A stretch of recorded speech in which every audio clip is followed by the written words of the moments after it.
It's that time of the week again when Stephanie Dobson joins us. Stephanie is a lawyer, mediator, and online educator, Henke Divorce Law and Mediation with offices in Lloydminster and Edmonton. Stephanie, thank you so much for joining us today. Yeah, thanks again for having me, Stacey. Well, this week, Stephanie, we're talking about what happens when you're selling a house, when you're going through separation and divorce. Obviously, can be very, very complicated. So, why are we talking about the subject today? Well, I've got 10 tips for us today. We'll see how many we get through before we run out of time, but it's really important topic because selling a home during a divorce in particular is it's a significant decision and it can have far-reaching implications on both financial and emotional fronts. So, as divorcing couples navigate this process, several essential factors come into play to make sure that goes smoothly and there's an equitable sale. So we'll go through some of those it's key things sort of from start to finish today. Okay, so number one, Stephanie, is actually agreeing on the sale.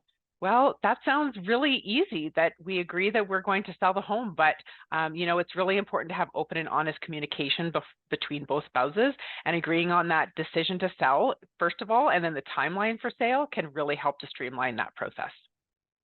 Okay, and then the next one is finding a real estate agent, which you wouldn't think would be complex, but again, you have to agree. That's the key word. Yeah, you have to agree, and you both have to sign off on the listing agreement if both of your names are on the home.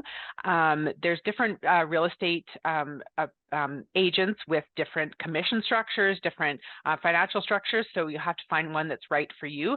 But that it can really be helpful in getting that expert advice on pricing, marketing, and negotiating the sale of the home to maximize its value. Okay, and next is division of proceeds. Well, deciding on how to divide those proceeds once the sale has closed is critical, and this may involve considerations like contributions to the property, outstanding debts, and future financial needs post-divorce. Now, that sounds really simple, but I strongly recommend getting advice from a lawyer to help to deal with any of those implications around the sale proceeds. And with that, of course, comes setting the sale price, Stephanie. Well, and that's where a realtor can really come into play, but you need to conduct a thorough market analysis with the real estate agent to determine that appropriate selling price and to attract potential buyers. Sometimes you hear of these sales being a divorce sale, and sometimes people think that there's a fire sale a little bit just to get this gone quickly, but really you want to try to maximize that value. Okay, and next would be showing the home, which obviously could get a little complicated depending on Well, schedules and yeah. such. Yeah, and it can get complicated depending on who's living in the home, but both of you need to cooperate in showing the home to prospective buyers to make sure to keep the property in good condition. And maybe there's some repairs that need to be done, but you want to make sure that you enhance the appeal of the property. Okay, and now let's go into handling offers and negotiations. Well, when you receive offers, negotiations may arise with respect to the sale price, other kind of contingencies, and the closing timeline. So it's really important that you are able to collaborate with either using the real estate agent as a neutral or collaborate between the two of you to reach those mutually acceptable terms.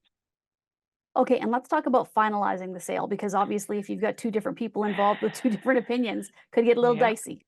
So once that offer is accepted, then we have to navigate the closing process, which involves signing legal documents, transferring ownership, and distributing proceeds according to those agreed upon terms earlier.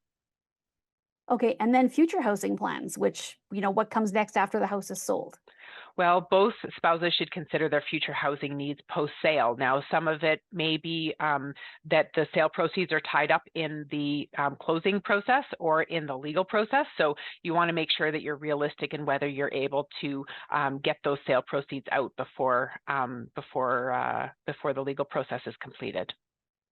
Okay, and the last one, and probably the most important, is communication with children. It's already a difficult time for them if their parents are going through separation or divorce. But then if you're talking about selling the home where maybe they've lived their entire lives, Yeah. this can be a very, very tough experience for kids.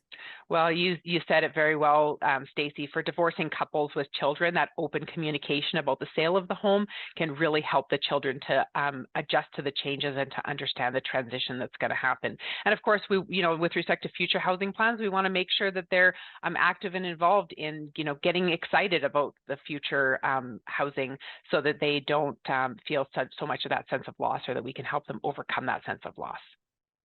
All right, Stephanie, well, thank you so much for being with us today. We really appreciate it, and we'll chat with you again next week. Yeah, thanks, Stacey.